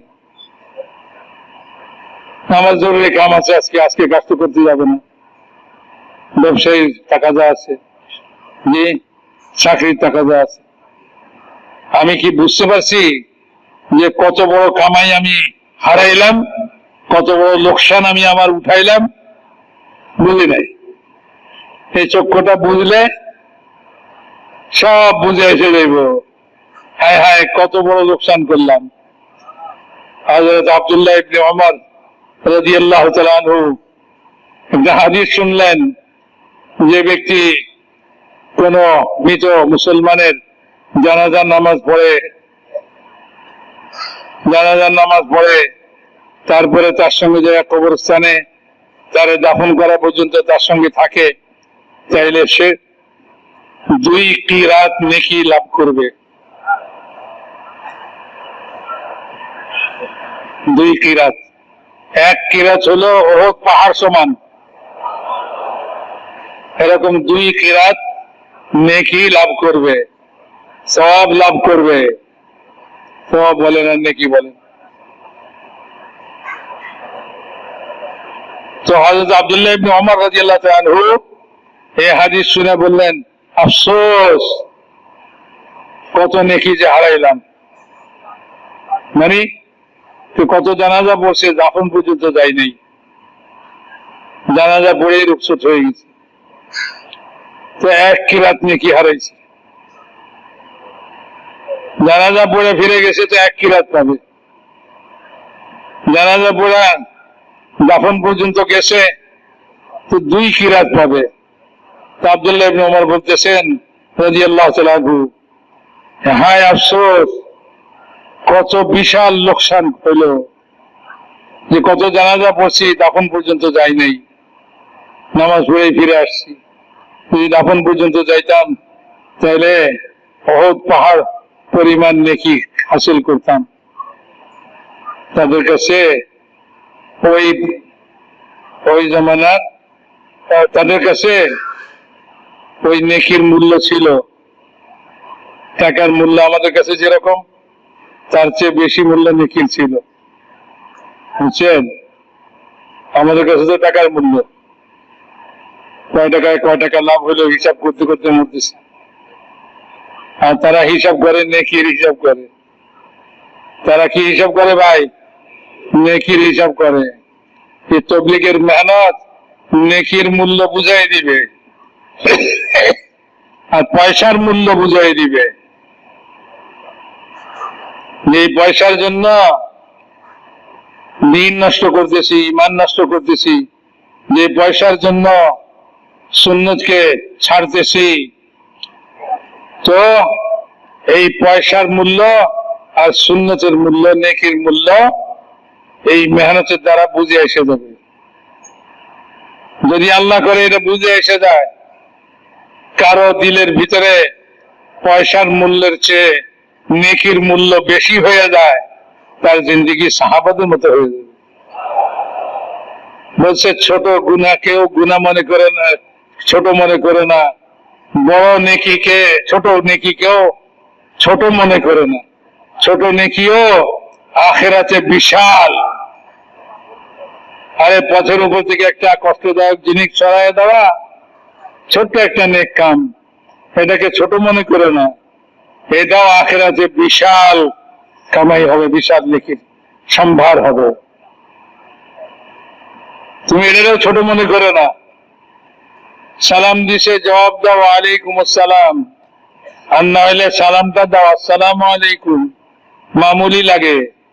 সালাম দিছে জবাব দিলে দিলাম, না দিলে নাই। যাও কাছে এটার মূল্য ছিল, তারা কি করছে? একজনের সালাম দিছে নদীর কিনারে, সালাম দিয়া ওই ব্যক্তি জবাব দিবার আগে আগে সে নৌকায় উঠে নদীর মাঝখানে চলে গেছে। এই বেচারা চিন্তা করলো, হায় হায়, আমি তো সালামের জবাব দিতে পারলাম না। একটা নৌকা ভাড়া করে ওই নৌকার পিছে পিছে গেছে। বুঝছেন? বুঝতে পারতেছেন ভাই? ওই নৌকার পিছে পিছে, নৌকা ধরা লাগলো, নৌকা ধরছে, ধরা ওই নৌকা যে বয়ে দিচ্ছে, সালাম দিছিল তার নদীর কিনারে, পরে যে কইতেছে ওয়ালাইকুম আসসালাম। বলে কি ভাই, আপনি আমার নদীর কিনারে সালাম দিছিলেন যে আমি জবাব দিতে পারি নাই, তো ওই জবাবটা দিবার জন্য নৌকা ভাড়া করে আপনার কাছে আইছি। আরে আমাদের কাছে এগুলি মূল্য আছে, আমাদের কাছে এগুলির দাম আছে। সালাম দিছে দেখ, জবাব দিলে দিলাম, না দিলে নাই। সুবহানাল্লাহ। নেকির মূল্য যখন সাহাবাদের কাছে ছিল, একজনে জমিন বেচছে 1 লাখ, 1 লাখ দিয়া। বেচা কিনা হওয়ার পরে আরেকজনে এসে কানে কানে কয়, হযরত জমিনটা যে 1 লাখে বেচলেন, ঠকছেন আপনি, এই জমিনের দাম আরো বেশি,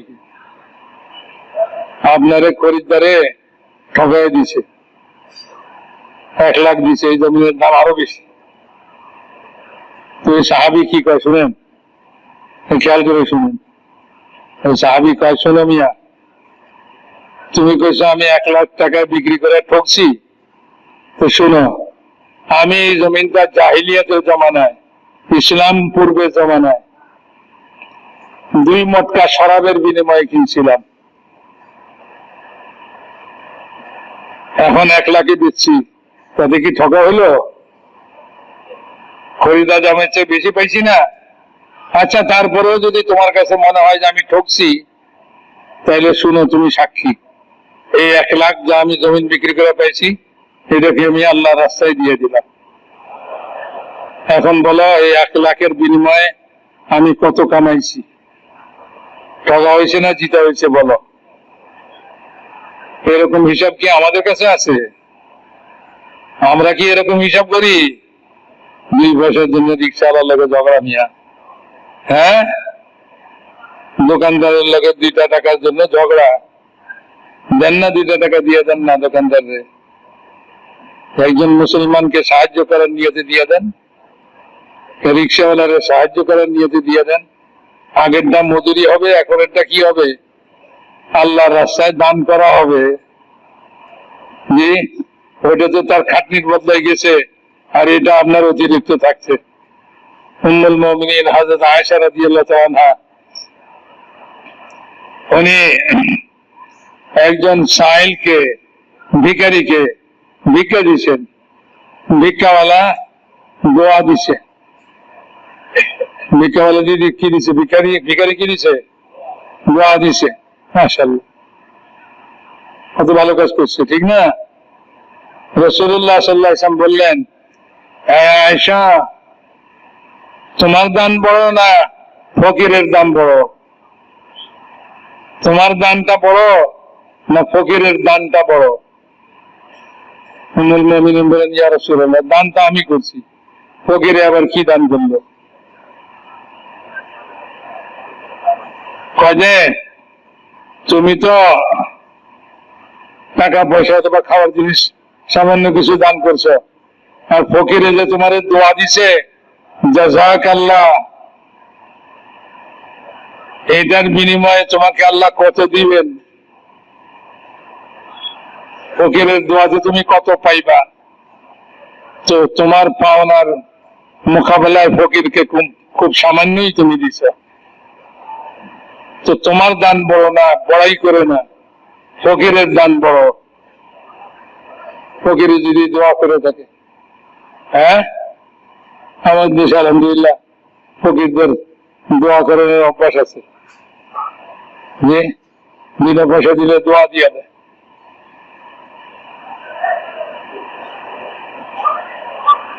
তো হযরত উম্মুল মুমিনিন হযরত আয়েশা রাদিয়াল্লাহু তাআলা বললেন, আচ্ছা ঠিক আছে, এবার থেকে ফকিরে যখন দোয়া দিব আমি একটা দোয়া দিয়ে দিব,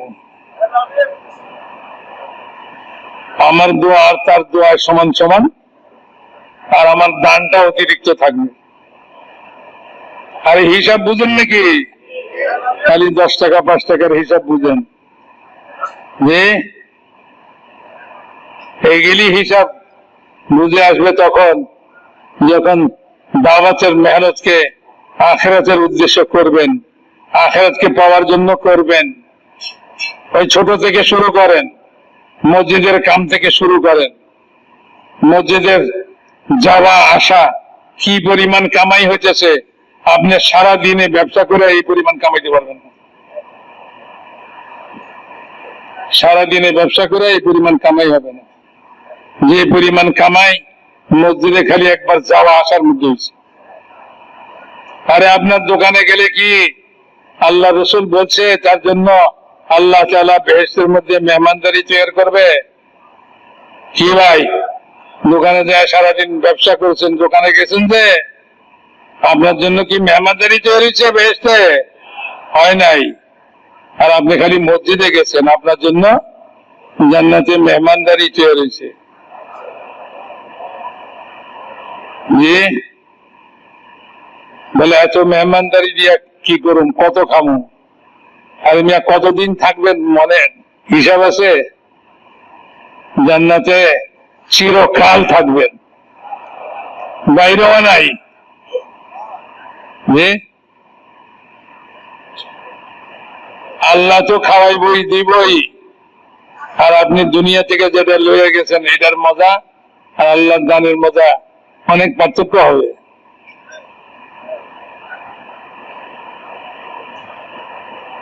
মেরে মহতরম দোস্ত বুঝে গো, কামাই তো বুঝি নাই, কোন দ্বারে কামাই কয়, কোন দ্বারে রোজগার বলে। এ তবলিগের মেহনত আমাদের দিলের এরাদাকে বদলাই দিবে, দিলের নিয়তকে বদলাই দিবে। যে প্রত্যেক কাজে নিয়ত করবে, বলে দোকানের কামাইটা, দোকানে যাওয়াটা ফাও কেন হইতো, চাকরিতে যাওয়া ফাও কেন হইতো, এটার মধ্যে নিয়ত করো আখিরাতের। তো মসজিদে যাওয়া যাইতেও নিয়ত নেকি, আর দোকানদারিতে যাইতেও নেকি, ব্যবসায় যাইতেও নেকি। এই সুন্নত আর শরীয়তকে জিন্দা করার জন্য হলো এই মেহনত। তবলিগে গেলে খুব সুন্নত আদায় করি, তবলিগে গেলে খুব দোয়া দরুদ পড়ি, আর বাড়িতে যখন যাই তখন সুন্নতের খবর থাকে না, আর তখন আর দোয়া দরুদের কথাও মনে থাকে না। যে পানি খাইতে বিসমিল্লাহ পড়তে মনে থাকে? থাকে না। আচ্ছা, ভাত খাইতে বইছে, ওই সময় হয়তো কারো মনে হইতে পারে বিসমিল্লাহ পড়ে খাই, আর পানি খাওয়ানোর সময় বিসমিল্লাহ মনে খুব কম লোকেরই থাকে। অথচ পানি হলো জীবন, পানি না পাইলে জিন্দেগি শেষ। কত বড় নিয়ামত আল্লাহ তাআলার পানি। পানি ওই নেকি লেয়া, নেকির পাহাড় লেয়া কিয়ামতের ময়দানে উঠবো, আর আল্লাহ তাআলা করবেন, আমার রহমতে তুমি বেহেশতে যাও। কয় আল্লাহ, আপনার রহমতে কেন যাইতাম? কত পাহাড় পরিমাণ নেকি লিয়েছি, এসব নেকির কি হবে? বলে, আচ্ছা নেকির বড়াই, ও ফেরেশতারে হুকুম দিছে, যাও আরে দোজখের কাছে লয়ে যাও। যত দোজখের কাছে যায় তত গরমে পিপাসা বাড়ে, পিপাসায় কলজা ফাইটে যেতেছে, দোজখের এত কাছে লেগে গেছে। ওইখানে দেখে একজন লোক এক গ্লাস পানি লিয়ে দাঁড়ায় দিচ্ছে, বলে ভাই তোমার এক গ্লাস পানি আমার দাও, আমার কলজা ফাইটে গেল। কয় না, সস্তায় হবে না, মূল্য দিতে হবে। কি মূল্য ভাই? কয় এখানে তো টাকা পয়সা নাই, এখানে নেকি দিয়া পরিশোধ করতে হবে, তোমার জীবনের সমস্ত নেকি দিয়া এক গ্লাস পানি নিতে পারো। বলে লাও ভাই, সব দিলাম তোমারে, তবু এক গ্লাস পানি দরকার। পানি খাইছে, আল্লাহর হুকুম দিছেন লয়ে আসো তারে আমার সামনে। আল্লাহ তাআলা কইবেন এক গ্লাস পানিতে সারা জীবনের সব নেকি দিয়ে দিলা, এরকম কত গ্লাস তোমাকে খাওয়াইছিলাম দুনিয়াতে। কত বড় নিয়ামত। আল্লাহ আমাদেরকে মাফ করেন। আমাদের জীবন গাফলাতের সঙ্গে চলতেছে, গাফেল হয়ে আমরা জীবনে চলতেছি। নামাজ পড়ি, জিকির করি, তারপরেও গাফেল। এই গাফলতকে দূর করার মেহনত, এই তবলিগের মেহনত, মকামের মেহনত, এই গাফলতকে দূর করার মেহনত। আমার মকামের মধ্যে আমার গাফলত দূর হয়ে যায়। আল্লাহর রাস্তায় তো 40 দিন বছরে লাগাইছে, আর বছরে বাকি দিনগুলা সব বাড়ি ঘরের মধ্যে কায় কারবারে কাটাইছে। তো খালি আল্লাহর রাস্তায় নেকি কামাইলাম, বাড়ি ঘরে করে নেকি কামাবো না? এই বাড়ি ঘরও নেকিওয়ালা বাড়ি ঘর হয়ে যায়। ব্যবসা বাণিজ্য কায় কারবার সব আখেরাতের কায় কারবার আর ব্যবসা বাণিজ্য হয়ে যায়। এটার জন্য এই তবলিগের মেহনত, বুঝছেন ভাই? হ্যাঁ, আল্লাহর রাস্তায় বের হইয়া এই মেহনত করেন, আর নিজের মকামে যখন থাকেন মকামি কামটাকে এত মূল্যবান মনে করেন, এত মূল্যবান মনে করেন, মামুলি মনে করেন না। একটা গাছ ছোটা মামুলি নয়, বিশাল নেকির নিয়ে লোকসান হাসিল করলেন আপনি, বিশাল নেকি হারাইলেন। আরে ভাই, 2 কদম হাইটা একজনের কাছে 2টা কথা বলতেন, আপনার কি অত লোকসান হয়ে যেত দুনিয়ার, কিন্তু আপনি গেলেন না, মামুলি মনে করলেন। হিসাব আমাদের কাছে টাকা পয়সা, আমাদের কাছে নেকির হিসাব বলতেই নাই, নেকির হিসাব বলতেই নেই। আর এই কর্নে আউয়ালের লোক, প্রথম জমানার লোক, যাদের মেহনতকে মাওলানা ইলিয়াস সাহেব রহমতুল্লাহ আলাইহি বলছেন এই জমানায় সে প্রথম যুগের হীরা সমতুল্য কাম, মহামূল্যবান কাম, আমরা তো বুঝি নেই। আল্লাহ আমাদেরকে বুঝবার তৌফিক নসিব ফরমা। তো সবাই মকামে কাজ করার জন্য তৈরি আছেন তো ভাই? অনেক হালকা সম্পর্কে শোনা যায়, অনেক মসজিদ সম্পর্কে শোনা যায়, মেহনত নাই, সাথী আছে তার কেউ মেহনত করে না, হালকায় মশওয়ারা হয় না। ভাই দেখে এই কথাটা কেন আসবে? বলে হুজুর এই মাঝখানে কত ঝড়ঝাপটা গেল, এই সমস্ত কারণে সুস্থি পয়দা হয়ে গেছে। সুবহানাল্লাহ, আরো তো ভিতরে তেজি পয়দা হওয়ার কথা। এখন থেকে নিয়ত করি ইনশাআল্লাহ মহল্লার কোন কাম কোনদিন ছাড়বো না। এক ব্যক্তি আইসা হযরত জি মাওলানা ইনামুল হাসান সাহেব রহমতুল্লাহ আলাইহিকে জিজ্ঞাসা করলেন, হযরত মকামের কাম করতে করতে এক সময় ছুটে যায়, আর করি না অনেকদিন, কি করব? হযরত বললেন ফের করলো, ছুটে গেছে, আবার শুরু করো। কদিন করছে, আবার এসে কয় হযরত জি শুরু তো করছিলাম, আবার ছেড়ে দিছি, করি না। হযরত জি বললেন আবার শুরু করো। যতবার আইছে ততবার কইছে ফের করলো, ফের করলো, ফের করলো। ভাই ছুটতে থাকে কমজোরির কারণে, কিন্তু আবার শুরু করি, আবার শুরু করি, আবার শুরু করি নতুন উদ্যমে। এই করতে করতে মৌতের দুয়ারে হাজির হয়ে যাবে, আল্লাহ দরবারে হাজির হওয়ার সময় হয়ে যাবে। করবো তো ভাই ইনশাআল্লাহ। কোন হালকা এরকম না শুনি যে ভাই হালকায় মশওয়ারা হয় না, সব হালকায় হবে তো ইনশাআল্লাহ। সবাই হাত উঠান, নিয়ত করেন, এরাদা করেন। হ্যাঁ নবান, কেউ না করলেও আমি একজন হলেও করব। মসজিদে বসে থাকেন ভাই, জিকির করেন, তসবিহ পড়েন, দোয়া করেন, নামাজ পড়েন, সালাতুল হাজত পড়েন, দেখবেন আল্লাহ আরেকজন লয়ে যায়, আল্লাহই নিয়ে আসবে। তার লিয়ে গাস্ত করেন, তালিম করেন। আর যদি তাও না পান তো নামাজ পড়া সেজদায় পড়া কাঁদেন, তা আপনার সেজদায় পড়া কান্দাটা তো বিফলে যাবে না, আল্লাহ শুনবেন আপনার দোয়াতে। এই মহল্লার মধ্যে আল্লাহ তারা কাম উঠে দিন। তো করবো তো ভাই ইনশাআল্লাহ। আর আল্লাহর রাস্তায় যাওয়া, কোন দুনিয়াবি তাকাজার কারণে পিছনে না থাকে, দুনিয়ায় তাকাজাকে কোরবানি দিয়ে আমরা আল্লাহর রাস্তায় মেহনতের জন্য ফিরবো ইনশাআল্লাহ। ঠিক আছে ভাই ইনশাআল্লাহ। এই পুরা মজমা থেকে কারা কারা আল্লাহর রাস্তায় নগদ যাওয়ার জন্য তৈরি আছেন? 3 চিল্লা হোক, 4 মাস 3 চিল্লা হোক, অথবা চিল্লা হোক, অথবা 3 চিল্লা আগে হয়ে গেছে, বিদেশের জন্য নগদ নিয়ত করবেন। এটা মনে করবেন না যে নিয়ত করি এটা তো বাকিই থাকবে না, আমি নগদের নিয়ত করব। আজ থেকে এটার প্রস্তুতি তৈরি শুরু করব, বিদেশের জন্য সফরের তৈরি শুরু করব। তো বলেন ভাই হিম্মত করে পুরা মজমা থেকে আপনারা সব ঢাকার মজমা, মিরপুর, মাশাআল্লাহ মিরপুরের সাথী, আল্লাহ তাদের মধ্যে বরকত নসিব করুক। টঙ্গীর সাথী মাশাআল্লাহ, আল্লাহ তাআলা তাদের মেহনতের মধ্যে বরকত নসিব করুক। আমিন। আর পুরা টঙ্গী এলাকাকে এই মেহনতের জন্য খাড়া করে দেখ।